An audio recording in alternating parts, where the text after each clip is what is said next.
Week 4 of the NFL season is here. It's Onorato and Bagnardi. We are live at Alpin Haus ski shop in Amsterdam, right down the road from Alpin Haus RV, where we've spent plenty of time already this year. Bags, how are you, buddy?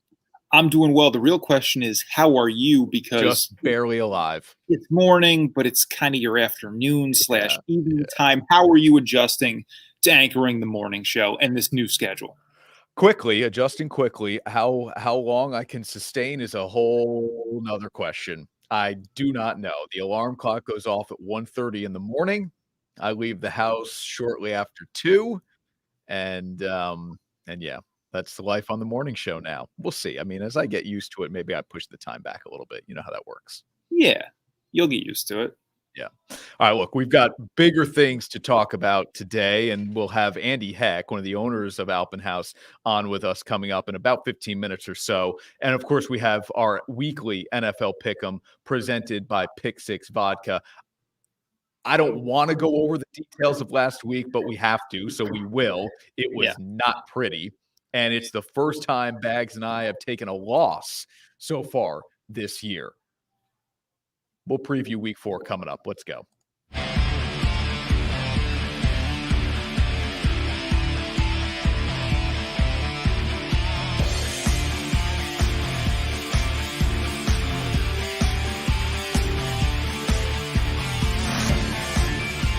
This is Onorato and Bagnardi, brought to you by Alpin Haus.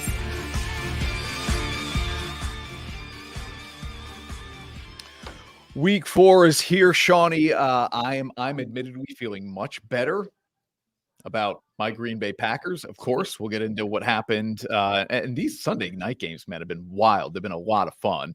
We'll talk about the winless Jets, the winless Giants, and a reminder that anytime something big happens in the world of sports, you can catch us right here on the News Channel 13 Facebook page as we do a rapid reaction now, which is presented by Professional Fire and Restoration. So look out for those as well. We did one on Sunday to react to the Week 3 games, the 1 o'clock games anyway. But let me just quickly hit on what happened on Sunday night. I was completely wrong. You were right, as was our viewer. And I'm glad I was wrong. That was an incredible game. So, as we were talking about last week, and we looked at Tampa Bay and the biggest threat to them in the NFC, they, of course, got beat by the Rams. And I told you, look, if the Rams beat Tampa Bay, depending on what we see out of Green Bay, I might put the Rams up to that number 1 threat to the Bucs in the NFC. Now, I realize they just beat Tampa Bay. I'm still not going to put them ahead of the Bucs because give me Brady in the postseason. But after that game, the Rams, I'm starting to think, okay here. And then, of course, what does Aaron Rodgers go do? He goes out and does Aaron Rodgers. So I'm still not ready to put the Rams above the Packers. Now, they might win more games than the Packers, although their division's tough. But look, it's just splitting hairs because come playoff time, I don't even care if the game's at home or on the road. If those two teams met head-to-head, give me Green Bay, give me the MVP, and your boy, Aaron Rodgers. He's a mess. He looks like a mess out there. The man needs a haircut, first of all, okay? You don't know what he's thinking half the time. I feel like every time he goes in front of a camera, he's playing some kind of game with whoever's listening. But you know what? On Sundays, if I got to go win a football game, you give me him under center, I like my chances. All right, let me roll call a little bit here. This will be fun. I'd love to do this kind of every week. Roll call. Carol, good morning. Yeah, hey, Carol. How are you? Thanks for always hanging out with us. Sam was our guy last week, our viewer. Morning, undefeated no more. Yes, true. I mean, where do you see these records? I mean, Sam, look, beyond. Sam wasn't great either. That's how bad we were. Good point. Yeah. Although Jeff he recognizes what Sam did. And okay, Sean, on your point here, Sean, the Rams. Now, by the way, who picked the Rams to win the Super Bowl? You did. I did. Yeah. And I had the Rams winning last week's game as well, or at least covering against Tampa. They looked that's a really, really good football team. If they get home field advantage, if they don't have to travel to a cold weather spot like Green Bay, look out for the Rams. That is a really, really good game. Nick is watching. He's a big Bengals fan. Yeah, as we do this on a Thursday morning, you see it Saturdays on my 4, but Nick, major Bengals fan, and they get the number 1 overall pick. Trevor Lawrence and the Jaguars tonight on Thursday Night Football. May not be a huge number based on your reaction there, Beggs, in terms of people watching, but either way, I'm interested. The two number one picks of the last 2 years. Yeah, no, not the reaction wasn't for how many people will be watching. It's for I'll say what Trevor Lawrence is a part of, a rookie quarterback class that is just abysmal. So I wanted to ask you this. I was thinking about this over the week. So you got, of course, Lawrence and Zach Wilson and Justin Fields and Mac Jones, who have all to some degree been a mess. Okay. So my question to you is, which guy do you think gets it turned around quicker? And which guy would you take right now if you could redraft, for the long term of your franchise? Is it still Lawrence? No, I was not always, but I was big on Fields. For me, Fields would have been the second quarterback off the board in that draft. And you were big on him, but he wouldn't have been first. So it is still Lawrence. I think in terms of an NFL quarterback now, it's Fields. I look at all these other guys, Shawnee, who are affecting defenses the way Lamar Jackson and Kyler Murray do in particular. And I look at Justin Fields and I say, he can be maybe not to that level of their speed and quickness, but he can be a read option guy that just gives defensive coordinators absolute nightmares. And here's something else that's going to happen.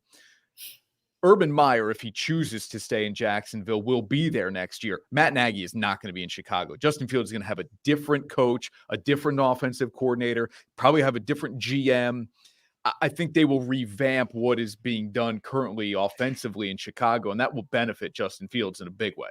So do you think he gets it turned around quicker? Do you see him being the guy who maybe even this season, dare I say this season, starts to show some of the promise of a rookie quarterback? No. I don't know that you see any rookie quarterback play well this year. I'm not so convinced what is it? of it. How come? I mean, I get it. Like it's now the NFL. It's the big time. And Trevor Lawrence made a throw last week that, it's so bad. You might get away with that in college where you think you can run around and be Patrick Mahomes. And now you get to the NFL and you realize, well, I'm not Patrick Mahomes, so I can't do that at this level. I mean, just a terrible off-balance interception. It's like there's a lack of awareness. Like it's still football. And all of a sudden, it's like time of game, the situation all goes out the window for these guys. I mean, I understand a much different skill level on the field. So if you read something and then a guy closes a gap quicker on defense or something like that, you can understand that, right? Or, throws that you could normally make, maybe you get away with some of that, but it's like all of a sudden they're dumb now too. The football IQ goes down because you get to the NFL. That's what I don't understand. Yeah, I think in your mind, if everything is sped up, you're not thinking clearly. That seems natural to me. Name a receiver on the Jaguars. Okay, but listen. Name a receiver on the Jets. Yeah, well, I can name the Jets, but the problem with the Jets is that the offensive line is the problem with the Jets. So name a receiver on the Patriots. My point is, here's my point.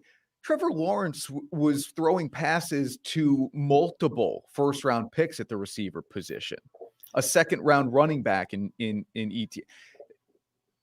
Zach Wilson was playing in a lesser conference than the Power 5 schools. Right. Mac Jones with Alabama, which has all of a sudden become the wide receiver factory of the country. It's just different. It takes a little bit of an adjustment here. I don't see a quick turnaround for any of these guys, though, to be completely honest. So you think San Francisco is doing it the right way? Keep Garoppolo in there.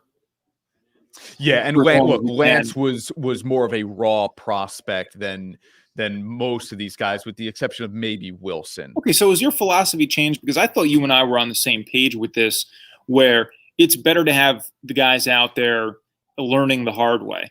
But if the hard way is going to be this hard, is it better for them now to maybe come in under somebody's wing for a little bit and kind of learn the ropes and learn the system?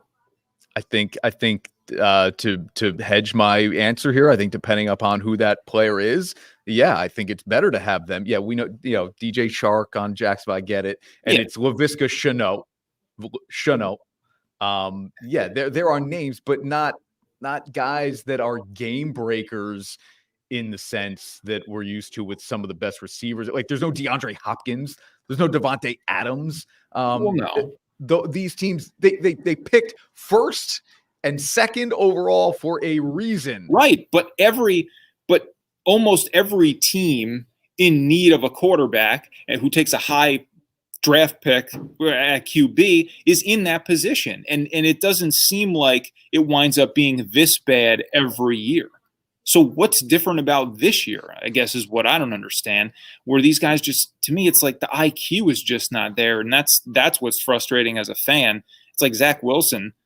Again, I gave him a pass in week 1 because he was under a lot of pressure. Week 2 was terrible. They get no points on the board. Week 3 against Denver. Now you're starting to think, are we going to win a game here with this guy under center?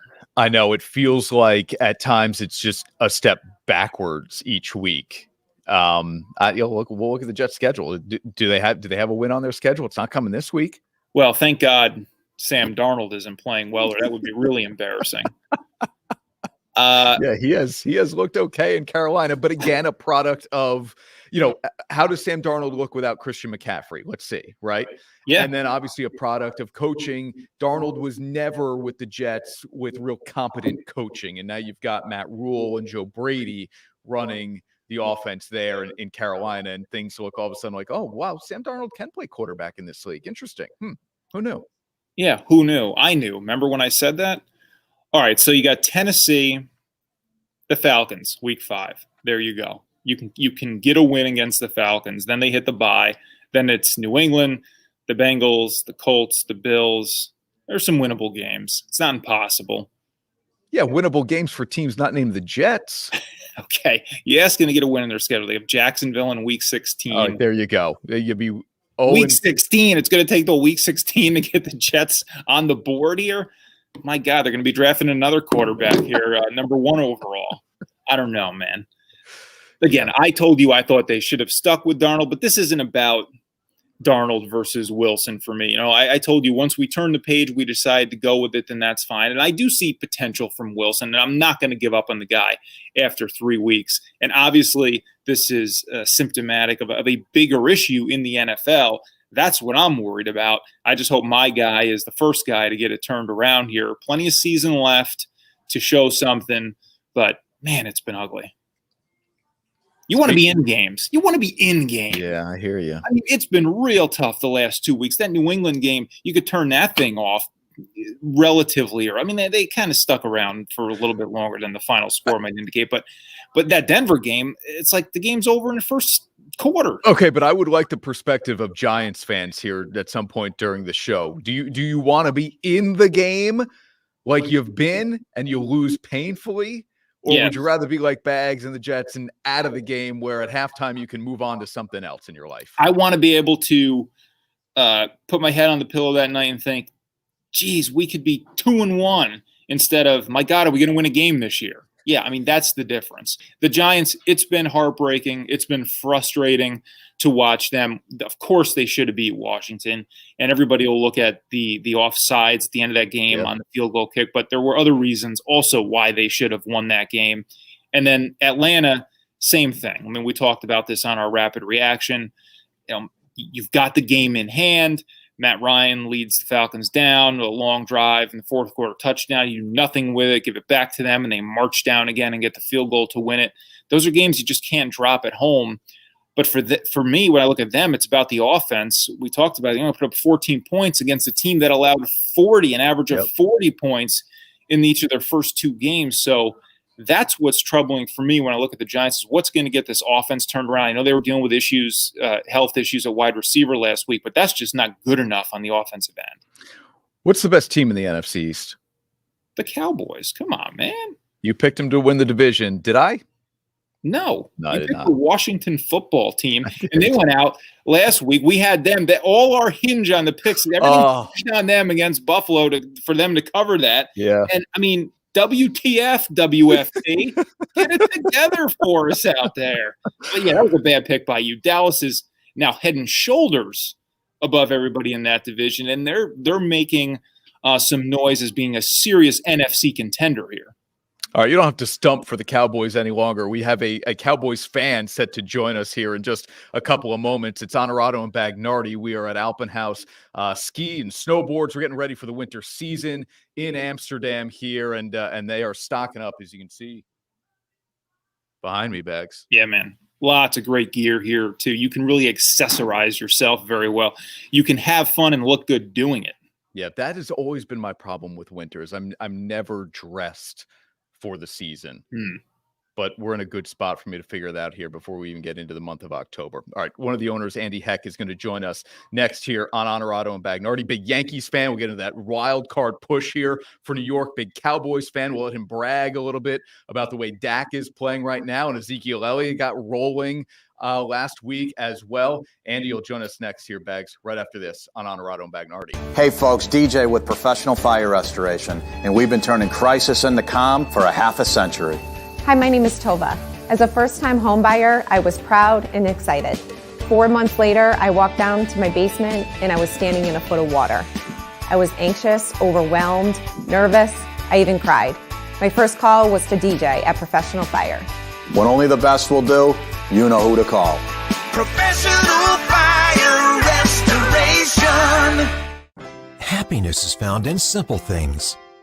The sun on your face, sharing laughs, at the campground, getting wet, relaxing together, the love of family. There's never been a better time to go outside and play. Alpin Haus Pool Spa Boat and RV, bringing families together and creating memories since 1964. And now, back to Onorato and Bagnardi. Brought to you by Alpin Haus. Back on Onorato and Bagnardi live from Alpin Haus. And it is so great to be joined with one of the owners. Andy Heck is with us here, and we'll talk all about his Cowboys and his Yankees and a recent trip to South Bend where he's on the campus of Notre Dame, the Irish with a big game this weekend, and getting ready for the winter season overall. But Andy, I want to start with something more important than any of that. I actually just happen to be wearing pink today too, but you are part of the American Cancer Society's Real Men Wear Pink campaign. Tell us, if you would, just a little bit about, why you're involved in that. I know this is year 2 for you, I believe, and why you came back. Well, last year I did it. I'm always one to get involved with different charities and good causes, and it seemed like so fun. And it's tough, as you know, Lizzie and the others there. It's tough to say no when they ask. So it was great, and seeing the roster of the amount of people that are helping. It's an amazing lineup, that's for sure. And it was a great year. It was a lot of fun last year. And I said, I don't know if it's something I'm going to do every single year, but then, my sister Katie had her own challenges with breast cancer over the last year, so it made it real this year. So I'm looking forward to supporting her cause and supporting everybody else and having a fun month and wearing a lot of pink, right? We all have pink in our wardrobe. Exactly. And I know you'll share it on your Facebook page. We'll do it as well here in terms of just talking about it, even on top of that. So anybody who wants to make a donation, I highly encourage you. Find Andy's Facebook page. There will be a link there come October to donate to his Real Men Wear Pink campaign. All right, let's talk about, where do you want to go first, Andy? You're the boss. Cowboys or Yankees? Who are you feeling better about at this point? Well, I tell you, the Cowboys, we have a long season to go, but the Yankees, geez, after last weekend and then starting off in Toronto, right? It's week and a half ago, it was doom and gloom, and just like that, Stanton comes alive, and here we are, Yeah, Stanton is hitting balls into different area codes right now. My question for you, Andy, is as you look at what's left for this team, you got to feel pretty good about them making the wild card.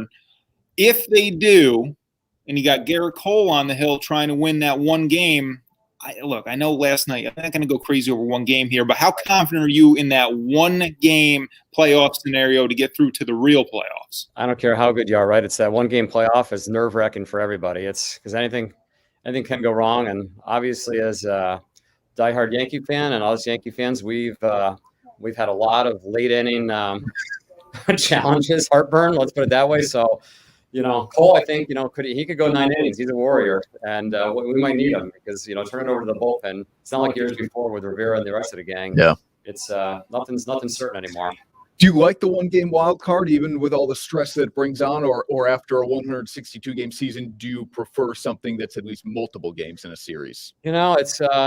It's one of those deals, right? It adds a lot of excitement. Yeah, right. If it isn't you and your team. If it isn't you, right. And the Yankees, unfortunately, because they have not been dominant in the last decade, they've had their share of wild card games. Mm-hmm. luckily they've advanced, so that's been good. I like to play it at home in Yankee Stadium versus having to go to Fenway or Toronto. That's for sure. Yeah. Bags, what are your thoughts? I love the one game, even if it were the Braves in it. It adds an unfamiliar element to what we are so used to with baseball that I kind of like to change. Yeah, I mean, I like that it really puts an emphasis on winning the division because, in the old days, there was just the one wild card spot and that was good enough. But now, even if you are that top wild card spot, you're not guaranteed anything. You've still got to win that extra one to get in. Right. So, again, more emphasis on the division. So I do like that. Andy, it's been a roller coaster with these Yankees. They're up, they're down, they're up, they're down. They're maybe up now at the right time. I mean, I think you'd take any Yankee fan if you took 8 games ago and said, hey, we'll give you the next 7, you'd have signed up for that in a second. Are you worried the down is coming now or the playoffs are a whole new ballgame? Well, you don't know. It's like this, especially the lineup, it's they've been feast or famine, but they're gelling, they're healthy. So, even like last night, I was in Detroit Airport watching the game, and we fell down, and I said they'll battle back, and sure enough they did, only to blow it at the end. But still, they're playing with heart. You could see at times this year when they weren't playing well, they just didn't even seem to have energy on the bench. But you can sense it with every at bat right now, and that's what's great about this time of year, right? Every at bat brings purpose. You heard Bags say it, I'm sure, before the commercial break. I picked the Washington football team to win the NFC East. Shawnee is on your Cowboys. I still had Dallas making the playoffs, but I just thought Washington's defense would be the difference. But, man, Dallas's offense is really, really good. Yeah, they're clicking on all cylinders right now. Obviously, the first week, a couple times, Elliott was like, he's wasn't even our number one back the first couple games, so it was great to see him finally performing. But I think the surprise has been the defense. I mean, the Dallas defense was just so bad. I mean, they set all kind of records for the wrong reason last year, so it's good to see. But obviously, the longer the offense stays on the field, the more the defense can come to play. And I was chatting with one of my Cowboy friends. It kind of reminds me of the defense so far this year of the Jimmy Johnson era, where they're creating turnovers and making game-changing plays where, they haven't done that in years. It seems like we never would create turnovers. And if you can keep some of those linebackers healthy, I mean, Van Der Esch and Smith, and then you add in, obviously, the top pick and Micah Parsons, they are loaded there, Shawnee. Yeah. How relieved are you, Andy, with Dak's health? I mean, is this the best he's played? I mean, could this season be his best season yet? I think so. You look at it like a lot of us thought, right, when he was last year before he got injured, he was in the contract negotiations and there was a lot, here you're playing the games, but is he worth that much money? And then you see what happened when he was off the field the rest of the year, and now seeing him the first few weeks this year, he's not making, he makes a mistake here or there, but he's matured a lot, and he's playing awesome, hitting the guys, and knows it doesn't matter who it is, he creates openings for any receiver. We're on the verge of winter. Shawnee, that makes me shudder. And actually, there's a sign out front here, Andy, as we pull in. They are now taking reservations for 2022 boating season. But before we get to that, skis and snowboards and jackets and all that stuff, from a production standpoint, you guys loaded up and ready to go here? Because I would imagine that we are still in this age of a pandemic where people, even in the winter, they're going to be dying to get out on the slopes, won't they? Oh, yeah. I mean, last year was unbelievable, because people were staying local. They weren't flying. They weren't traveling. And there were, the sad news, but the good news for us was there wasn't a lot of sports. So families were really out there. This was something they could do, where they're so over committed that they squeeze in skiing. But last year they were able to get a lot in, and already families, we had our kickoff a little over a week ago, and it was incredible already, just the outpouring and the enthusiasm. And, that's something that the winter people do. It's we put summer behind us and move on, and now the countdown's on to the first snow, so we're excited. Do you have anything in this store or any of your locations that could make Chris look fashionable on a slope and still allow the red hair to come out in some way? I think we could make that happen. Yeah, I think the more he's around here, I think, it'll be great. I got a feeling that might happen. Yeah, exactly. I need winter gear anyway, Bags. Like I said, I'm always underdressed for the elements. There's no doubt about that. Andy, thanks for taking the time with us here. And I know you guys have had such a great year despite all the production and shortages and supply that is throughout the country. But I'm looking around me here. And if you need winter gear, if you need skis, snowboards, whatever it is, this is the place to come. I know we've talked a little bit about the state of the art. And you have to help me out here in terms of the machinery you have to make sure the skis are exactly the way somebody would want based on body type, weight, and if you really want to go fast, Jamie Georgios can hook you up, can he? Oh, absolutely. Yeah. We have state-of-the-art machine right for tuning. I mean, it's unbelievable. It's all electronic. It's unbelievable. Very cool. All right, Andy, thank you so much, man. Good luck to your Yankees. Great. And Great having you guys here as always. And your Cowboys. That is co-owner Andy Heck of Alpin Haus. And check out his Facebook page as well for his Real Men Wear Pink campaign. Make a donation to that. We are certainly going to do so from a show perspective. Bags, when we come back, the ugly of our Week 3 picks, and we'll get into who we think is going to cover in Week 4. That's next on Onorato Bagnardi. Happiness is found in simple things. The sun on your face, sharing laughs, at the campground, getting wet, relaxing together, the love of family. There's never been a better time to go outside and play. Alpin Haus Pool Spa Boat and RV, bringing families together and creating memories since 1964.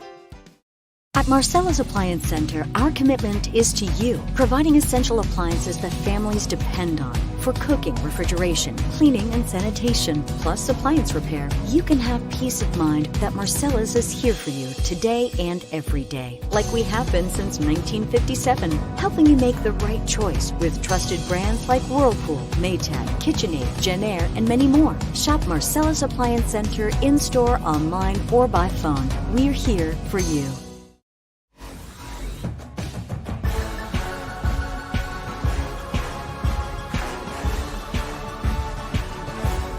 And now, your weekly NFL Pick'em.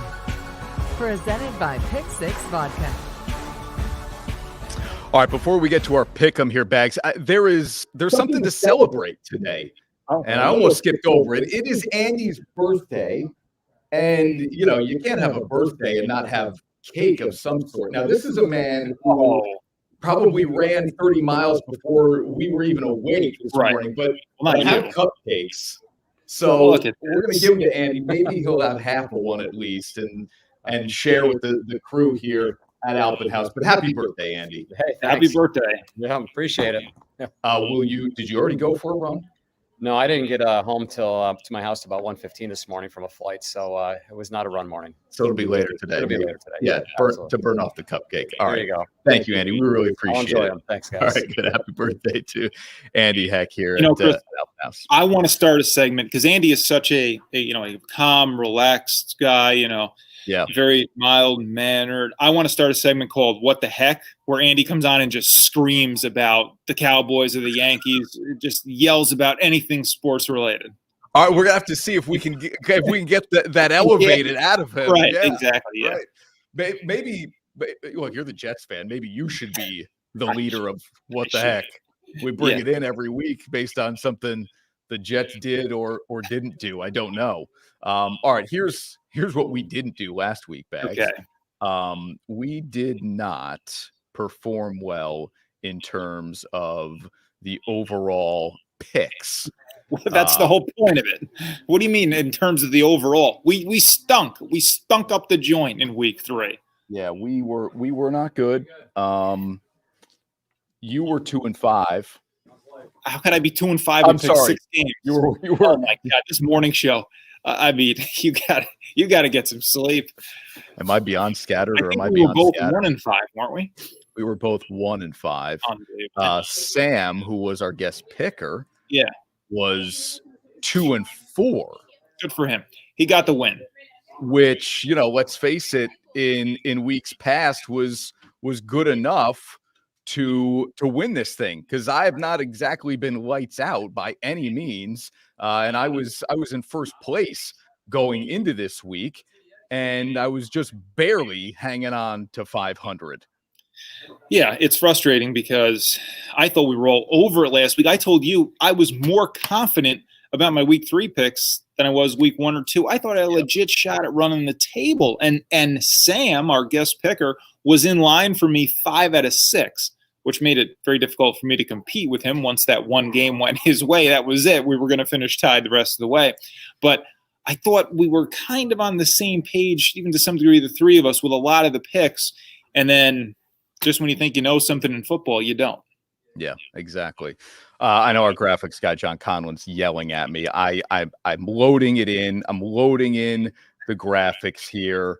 I will get to the recap of what we did and didn't do last week and where we stand with the viewer at the end of it all. So let's get to our picks here. I can tell you right now, Jets let us down. Giants let us down. I'm not going to forget that as we go into this week. I'll just preface our picks with that. And you've been picking the Jets so far on this show this season, 3 times, which is obviously a huge mistake. Texans and Bills is the first one we're going to look at. 16.5. Huge number. Biggest number that we have dealt with on the board to this point. But Buffalo, I've been wrong on Buffalo. I think, I picked them week 1, I think, and it didn't happen against Pittsburgh. And then I was off them weeks 2 and 3, and they absolutely blew out their opponents. And so what do I do for week 4 here? Well, guess what? Give me Buffalo. I'm on the Bills here, Shawnee. Okay. Week 1 messed with our brains a little bit because it made people think, gee, is this Buffalo team not that dominant AFC team we're going to expect them to be, to compete with the Chiefs, to have a chance to get to the Super Bowl? No, they are, and they're going to score a ton of points, as we saw last week, because I thought the Washington number was pretty big. It was double digits or near double digits there, and it was like, yeah, that's why I'm on Washington. The defense is good enough to keep them in it. It's just too big a number. Well, it wasn't, given the Bills' offense. However, this week, I think it is too big a number. I expect them to win. I expect them to roll to some degree in this one. That number it's just too much for me. I mean, it's still an NFL team you're going out there and competing with. And at the end of the day, if you're up 2 scores late, how much are you going to be pushing to try to get that third score, whatever it is, playing the field position or time the game. So, it just became too big of a number for me. That's why I went Texans. Give me the Bills to win the game.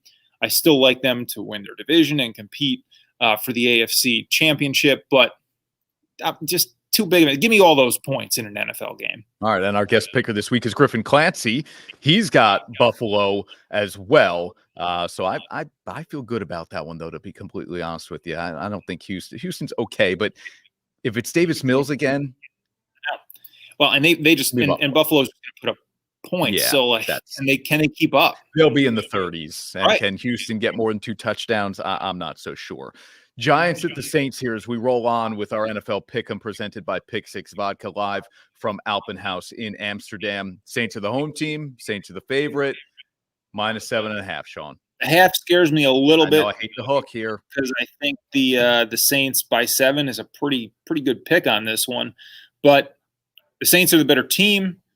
Don't like what I've seen out of the Giants of late. I'm taking New Orleans. I'm most high on this Saints team. Okay. I've got them they're not going to win that division with Tampa Bay, obviously, but I've got them getting back to the playoffs even without Drew Brees. I like what we've seen so far. Winston's done a good enough job just, not making terrible mistakes to take them out of a lot of games. I'm on New Orleans. I'm on New Orleans here, too. Biggest reason, I think Alvin Kamara has a huge day. No Blake Martinez out for the year, that middle linebacker for the Giants, signal caller, leading tackler for them the last couple of years. That is a big miss for the Giants. Griff is a Giants fan, just full disclosure there on that pick, if you're wondering why the heck is he taking New York after what we've seen the last few weeks from them, although they're always in the game. That's the thing. That hook of the half on the 7 bags, I'm with you, man. That one made me think about it, but then the Martinez injury, I think Kamara has a big day for New Orleans. With the Giants on the road, I like the Saints here. We like this, too, because we've talked about potentially mixing up the format of what would be required from a viewer to get the win. Yep. But so far we're rolling with they've got to just tie the person, which one of us finishes the best, and they get the win. So having games that are opposite are really what you want because you can rack up games in a hurry. And in this case, opposite of both of us. So that's a chance. Again, that's a pickup game for him where he gains an entire game in this in a situation where he only has to tie. the best one of us. So not bad to be on the opposite side there, especially with that half a point hook. Like you said, that could be one where Griff picks up a game on us. Jets are at home, 7.5-point dogs to the Titans. Tennessee finally showing some of that, like delivering on some of that promise that I thought this team's going to run away with the AFC South. And I still think that's true, but I thought it may not be a pretty runaway. It could be a 10-7 kind of runaway. And then Derrick Henry does what he does, and he going to do it to your defense, Bags. He sure is. I mean, I think the Jets defense has been good. Okay. It's been good. Yeah. Good. The offense hasn't put them in very favorable situations so far this season. But you're right. And how could you possibly pick the Jets after what you've seen the first 3 weeks, in particular the last 2 weeks, and most of all last week? I know that was a different situation on the road there. Denver's very good, but I'm with you that Tennessee should win this division, and this is a game that they're absolutely going to take on the road to winning their division. It's just a question by how much. And why would I think, based on Tennessee's offense, like you said, Derrick Henry, I mean, they're going to get to at least 21, maybe 28, 21 to 28, somewhere in that range. Why would I think the Jets are going to go out and score 2 touchdowns right now the way they're playing? Yeah, I don't think so. All right, you're watching the NFL Pick'em presented by Pick Six Vodka. If you're going out to watch NFL games this week, we got a few suggestions. Philly Bar and Grill. Rocky, the owner there, great dude. He's helped me out in the past with some fundraisers. Philly Bar and Grill in Latham. How about Clancy's Tavern, downtown Saratoga Springs, Lower Caroline? Check it out. How about Garrison's Tipsy Moose in Troy? You know we love that spot. And Eastside Liquor. If you just want to enjoy some Pick Six vodka at home, mix it with a little bit of soda, maybe make a mule, some ginger beer, check out Eastside Liquor as well for all of your Pick Six vodka needs. All right, Shawnee, rolling on here with our picks. How about a little bit of my team? How about Pittsburgh and Green Bay? I'll let you start with this one. I was wrong Sunday night. I was happy to be wrong. By the way, I mean, that game ended at like 11:30. I had to stay up and watch a little bit of post game, the on-field interview at least with Michelle Tafoya and Aaron Rodgers. It was 11:45 before I turned off the TV. I did not fall asleep much before 1, and the alarm went off at 2. Monday was a rough start to the morning show debut. I'll just say that, and I blame the Packers, but I'm thankful. 37 seconds left, and I'm thinking, yeah, Rodgers is really good, but this Niners defense just isn't going to give up anything deep. And the first throw is 25 yards over the middle of the field. And then it's another 15 yards to Adams later on. And I'm thinking, okay, great. But is Crosby going to make one from 51? Yeah. Incredible, man. That was an incredible game. And I do have these moments in my mind that if this is the last year Rodgers plays for the Packers, it is moments, I'll call them drives, clutch moments like that I am trying to appreciate a little bit more than I probably did in the past. You sit back stunned when you watch something like that. We'll get to this game in a second here, because you shouldn't be stunned because you've seen it before, and somehow you are. But it's like, how much is not enough time for this guy? Well, and guys like Brady and Mahomes, and I don't know. I mean, for all intents and purposes, San Francisco goes down. That's a game-winning drive. Of course. And then 37 seconds with no timeouts. Yeah. That should not be enough time. But, of course, for Aaron Rodgers, it is enough time. And that's why I'm saying, man, like, for as good as the Rams are, it's these guys, right? Like Brady with the Bucks, Rodgers with the Pack. Give me them under center in any playoff game. I want him out there, regardless of if the overall team might be better, regardless of if you're at home or on the road. Give me Aaron Rodgers in a big spot. And it shouldn't surprise anybody. The guy's a world champion. He's the reigning MVP.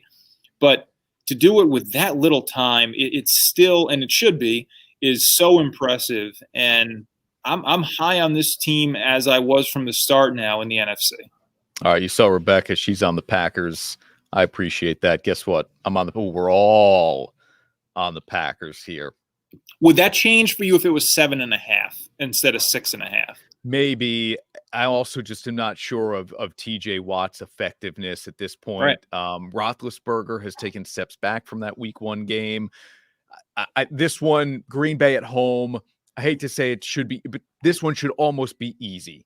It should be. It should be double digits. I was going to say, even if it is 7.5, I'm going to stick with it because I would pick them to win this game by 10 points. So, yeah, for me, this was an easy one at home. Yep. They're feeling good coming off of what they just did against the Niners. Rodgers is playing well. They're going to look to assert themselves in this matchup, and I like them to win it probably by 10, so certainly to cover the spread. Okay, and Griffin is on the Packers as well. That's the 425 game. I love this one. Couple of 3-0 teams. The heavyweights right now to the NFC West. 3-0 Cardinals, 3-0 Rams. Pick the Rams to win the Super Bowl. They're at home. All I have to do is find a way to beat Arizona by a touchdown. LA can do it. They will do it. At the end of it all, the Rams will still be undefeated here in this matchup of unbeatens. Yeah. Cardinals are 3-0, but they didn't just go out and beat Tampa Bay. So that's that. How about this? How about Griffin? This is an interesting one here because, this could determine things later on Sunday, right? Yep. The later game. So it is. Depending on how things shake out, this one could be one that he needs to pick up. And just for the sake of being on the other side might be to his advantage. So, yeah.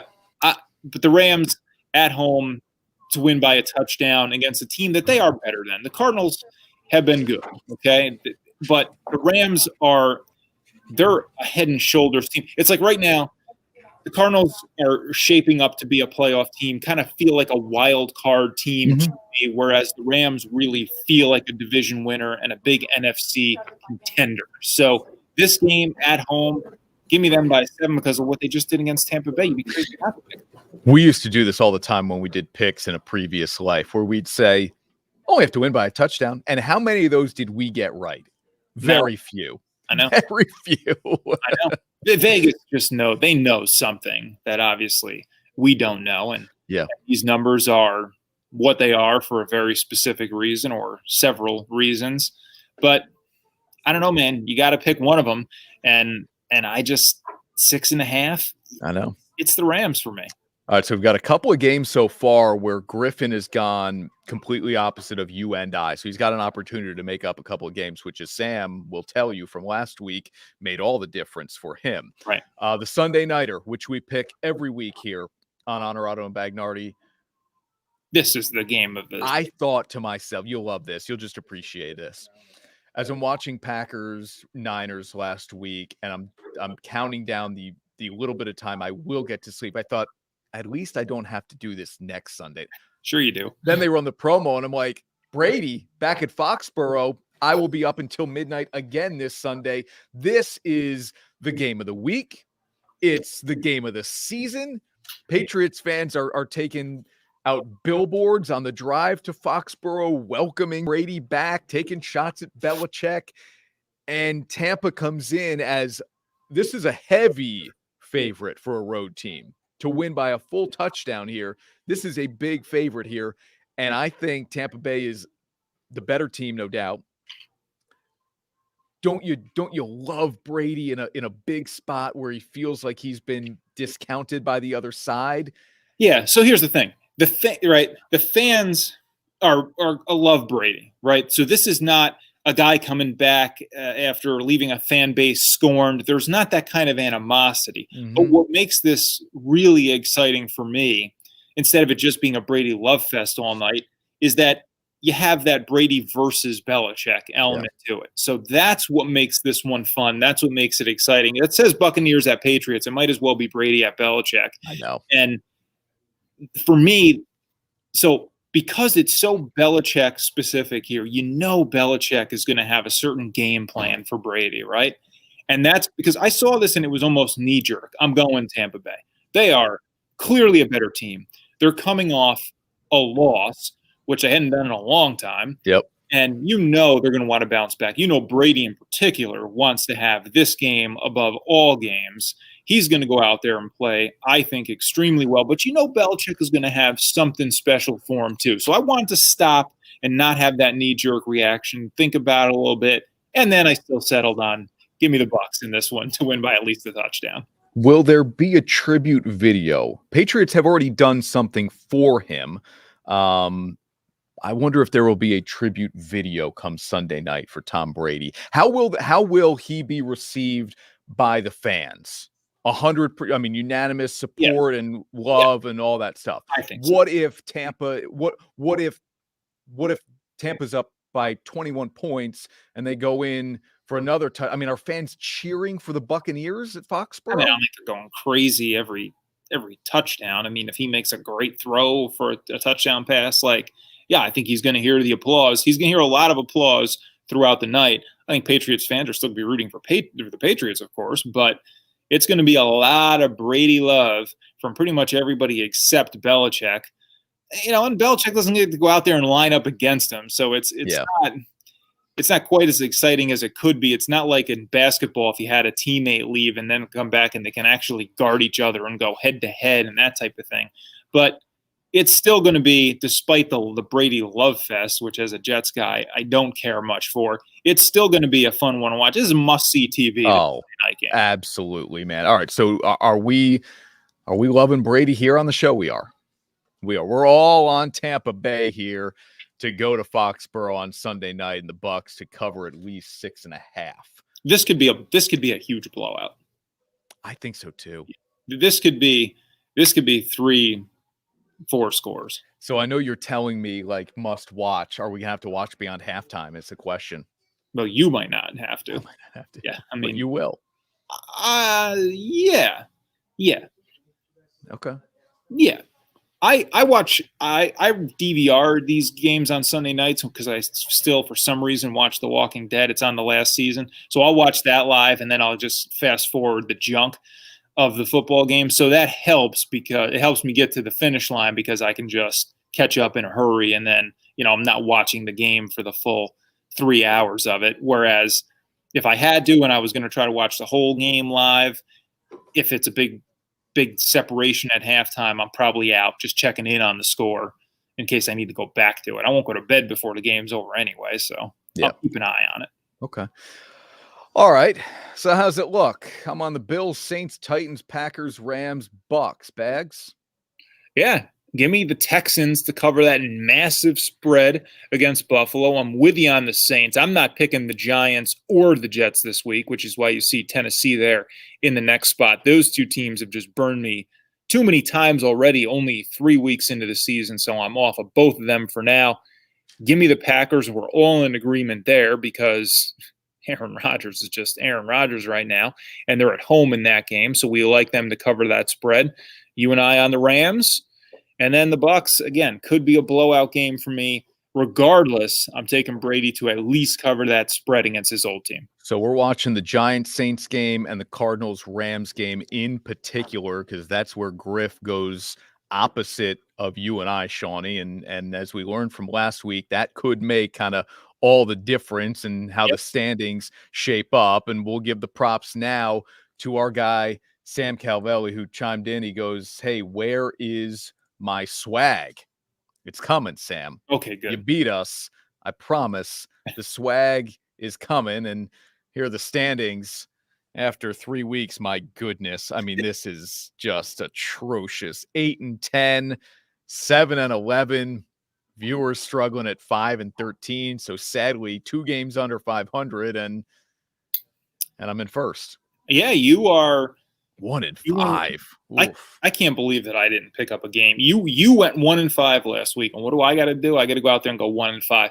But you and I have some different games this week. The Texans could be one where I pick up. Yep. So I'm hoping to make up a little bit of ground here. I like seeing the viewer down there in third. That really adds to our incredible credibility. But yes, not happy of us coming off the loss to Sam. So we got to bounce back and at least get the win against Griff this week. All right, if you are going out to watch the games this week, we got a few suggestions for you. Orchard Tavern West, Tipsy Moose in Albany. How about Pam's Pub, Bags? Check that one out. King's Tavern, great spot in Saratoga Springs. King's Tavern is awesome. The owners there are great guys. And if you just want to hang out at home with some Pick Six vodka and mix it with whatever you like, check out Empire Liquor for all of your Pick Six vodka needs. And our guy Jay Where was he? Here's Jason Pulaski. He had some Pick Six Vodka at Orchard Tavern West on Tuesday, and that's one of our suggestions here on this week's show if you're going out to watch the games. I hope he told them that we send him. I would hope so, too. When he orders it, like, hey, can I get a Pick Six and Club? Saw it on the show. Onorato and Bagnardi are talking about you guys. And then when they say who? Yeah, exactly. Exactly. Yeah, Pick Six is the sponsor, not the Orchard Tavern. Not yet.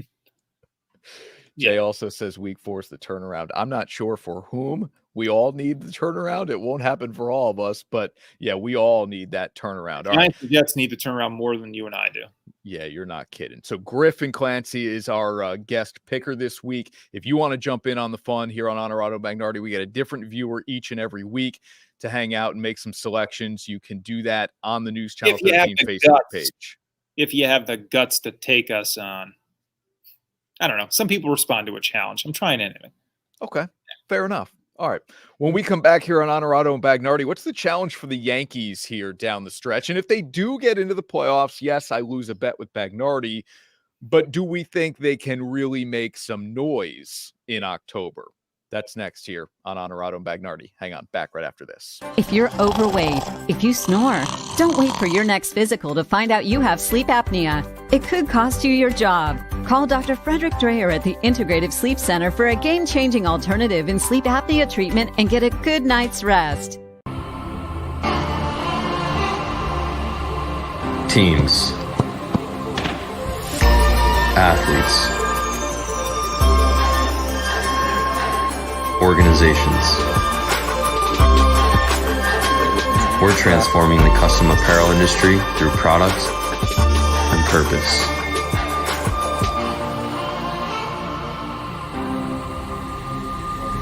Claim your crown.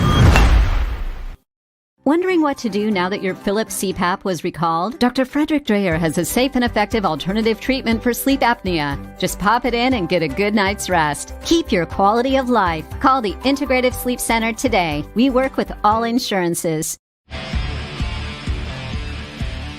And now, back to Onorato and Bagnardi. Brought to you by Alpin Haus.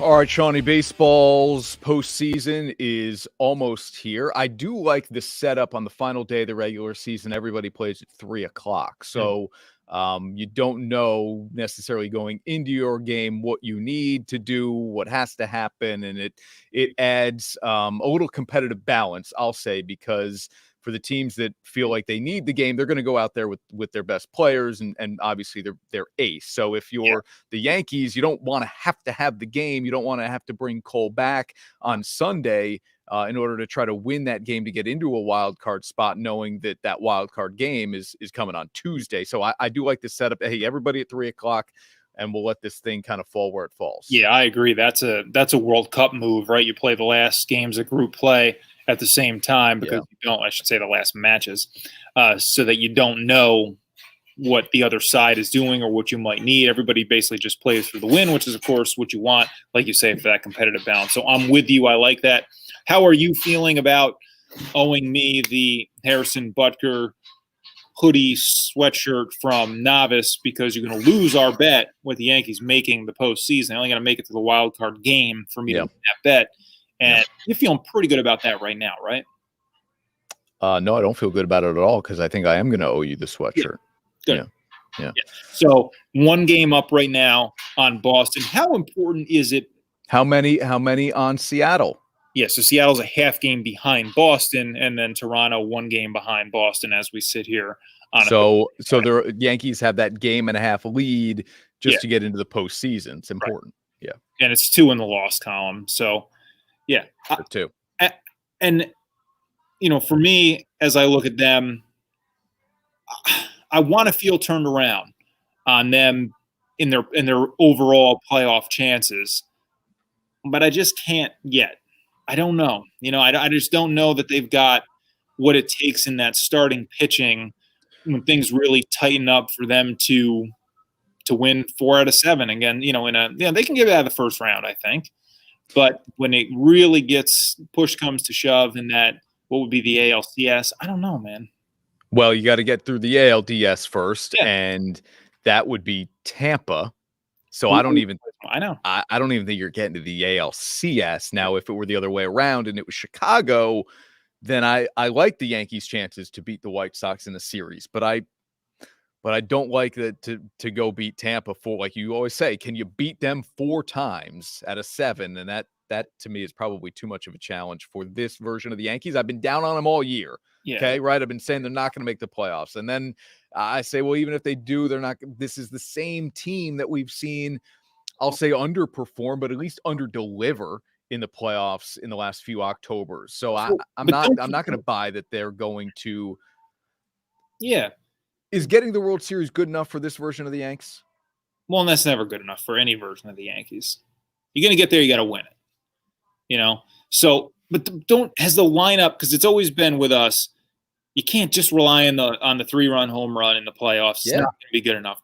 Is the lineup good enough to buck that trend? No. Can it be good enough? No. It's not any different than it was last year or 2 years ago. No. Stanton is hitting the ball 1,000. Like, I don't know. 1,000.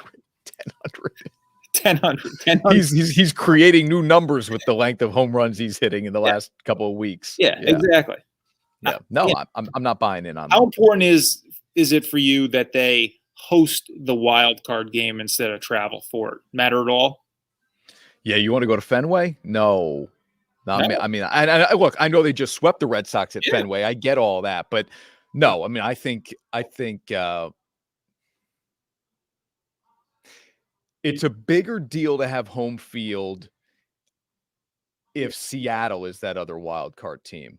I don't want to fly across the country to play one game and then go to Tampa. I don't want to do that. I don't want to play Sunday, fly across the country Sunday night, play Tuesday, get on the plane late Tuesday night, fly to Tampa. Wait a minute. To play Thursday. No. As the Yankees, you'd rather go to Fenway Park than travel across the country and play the Mariners? I think I might. No. Come on. There couldn't be a more hostile environment for the Yankees than Fenway Park. But you Park. don't think they enjoy that? I think that kind of works for them. No, it might. They seemed to enjoy it last time they were there. So they sure did. Sam says Yanks one and done, even with Cole pitching. Okay. Could be.